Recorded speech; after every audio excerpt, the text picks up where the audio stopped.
দেবীগঞ্জ উপজেলায় মাত্র এক সপ্তাহের ব্যবধানে দুই শিশুকে প্রলোভন দেখিয়ে যৌন নিপীড়নের অভিযোগ উঠেছে বৈদ্যনাথ রায় নামে এক ব্যক্তির বিরুদ্ধে। এ ঘটনা জানাজানি হওয়ার পর পুরো এলাকায় তীব্র ক্ষোভের সৃষ্টি হয়েছে। অভিযুক্তের কঠোর শাস্তির দাবিতে বিক্ষোভ মিছিল করেছেন স্থানীয়রা।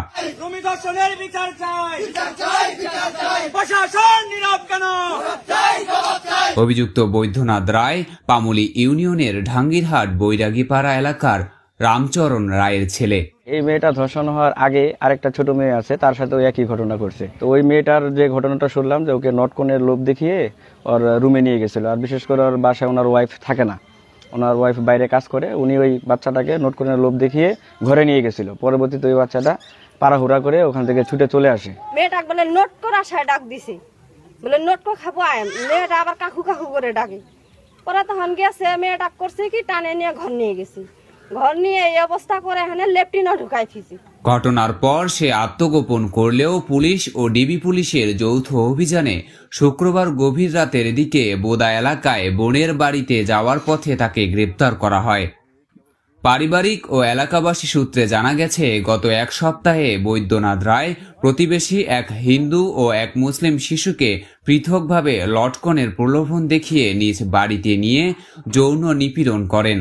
সর্বশেষ গেল বৃহস্পতিবার বিকেলে এক শিশুকে একইভাবে লটকন দেওয়ার কথা বলে সে নিজের বাড়িতে নিয়ে যায়।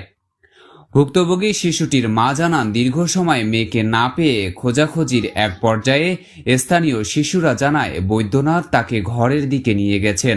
পরে অভিযুক্তের ভাতিজার দেওয়া তথ্যে শিশুটিকে টয়লেটের ভেতর আটকে রাখা অবস্থা থেকে উদ্ধার করা হয়। শুধু তাই নয়, ঘটনা দেখে ফেলা শিশুদের প্রথমে টাকা এবং পরে প্রাণনাশের হুমকিও দেয় অভিযুক্ত বৈদ্যনাথ। পরদিন সকালে শিশুটি অসুস্থ হয়ে পড়লে তাকে দেবীগঞ্জ উপজেলার স্বাস্থ্য কমপ্লেক্সে নেওয়া হয়। আজকে সকালে দেখতেছি মেয়েটা হাত পারে না। প্রশ্ন করছি, এলা মেয়েরা বললো আমার প্যান্ট খুলছে, জামা টামা খুলছে। কালকে জিজ্ঞাসা করছি, কালকে বলছো, আজকে আরো বলছে, মা আমি না হাঁটতে পারি না, কেমন যেন লাগতেছে।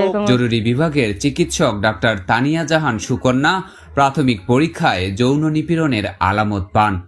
বর্তমানে শিশুটি উন্নত চিকিৎসার জন্য পঞ্চগড় আধুনিক সদর হাসপাতালে চিকিৎসাধীন রয়েছে। এলাকাবাসী জানায়, এর আগেও গত 2 জুলাই একই এলাকার 3য় শ্রেণীর এক শিক্ষার্থীকে একই কৌশলে বাড়িতে ডেকে নিয়ে শ্লীলতাহানি করেছিল এই বৈদ্যনাথ।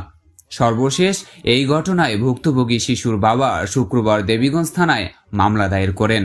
আমি বাসাতে দিদিকে বললাম